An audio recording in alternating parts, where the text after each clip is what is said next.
Hi friends good afternoon आपण समस्त को मो तरफ नमस्कार। आशा करछि आपण माने समस्ते भलरे थिबे मु भी भलरे अछि।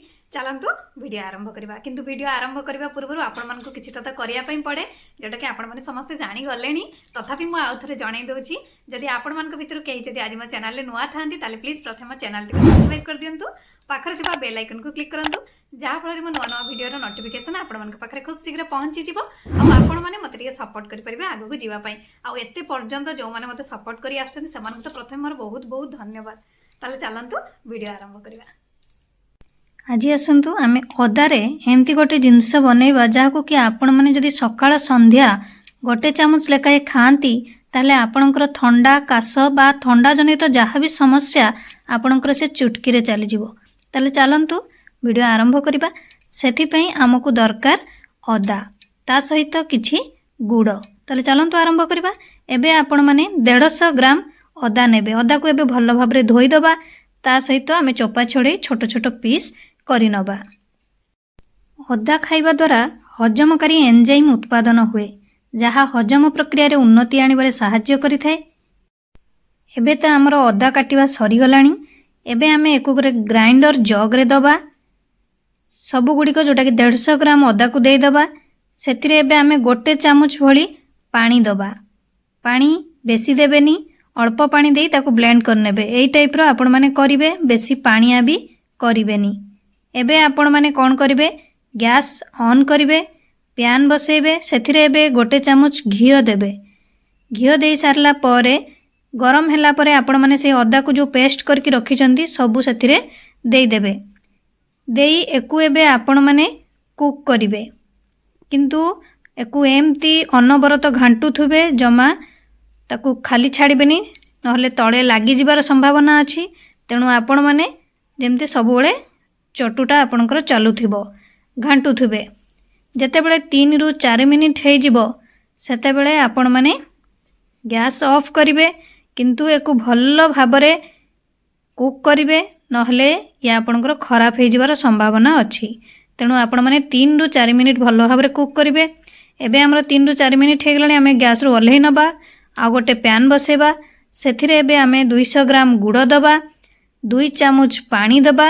एबे आमे गुड़टी को मेल्ट हबा पर्यंत आमे कुक करिबा। जेते बेले हमर गुड़ पूरा पूरी मेल्ट हे जिवो सेते बेले हमर ये रेडी हे जिवो। तेणु आपण माने अनबरत एकु भी घांटू थिबे। देखंतु एबे हमर गुड़ पूरा पूरी मेल्ट हे गलानी। आमे एबे गैस ऑफ कर दबा। जो आमे अदार पेस्ट को रखिथिलु सेथिरे एबे आमे स्टेनर द्वारा छाणी दबा। जदि किछि गुड़ रे थाए ताले बाहरी जिवो। एबे आमे गैस ऑन करिबा, मीडियम फ्लेम रे रखिबा। तापरे आमे अनबरत एकु घांटीबा। 5 मिनिट पाखापाखि आपण माने भल्ल भाबरे घांटीबे। पूरा पूरी सुखिला करिवेनी, कारण ये ठंडा हेले पूरा सुखी जाए। एबे हमर 5 मिनिट पाखापाखि हेई गलानी। आपण माने देखि पारुथिबे ये भी हमर रेडी हे गलानी। एबे आमे एथिरे कला लूण रु आधा चामच दबा, तापरे अलैच गुंड रु आधा चामच दबा। नेक्स्ट आमे गोलमरीच गुंड आधा चामच दबा। देगी पुणी एकु आउथरे भल्ल भाबरे मिसेई नबा। 5 मिनिट परे आपण माने एकु ठंडा भल्ल भाबरे करि देबे।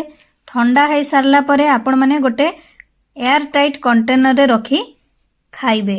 ये आपण मानकर बहुत दिन पर्यंत रहिबो, किछि कोनोसी खराब हेबनी। किंतु आपण माने भल्ल भाबरे कुक करिवे, आ जो थरे रखिबे जेमती सेथिरे पानी टिके नथिबो, जोटा कंटेनर टाको पूरा सुखिला करके रखिबे। एथिरु आपण माने सकाळे गोटे चामच, संध्यारे गोटे चामच उषुम पानी रे खाइबे। देखिबे आपणकर ठंडा जनित जहाँ भी समस्या पूरा पूरी चली जिवो। कारण आपण माने जानि छंती तार एमिति किछि गुण अछि जहाँ शरीरर रोग प्रतिरोधक शक्ति बढ़ाई थाए।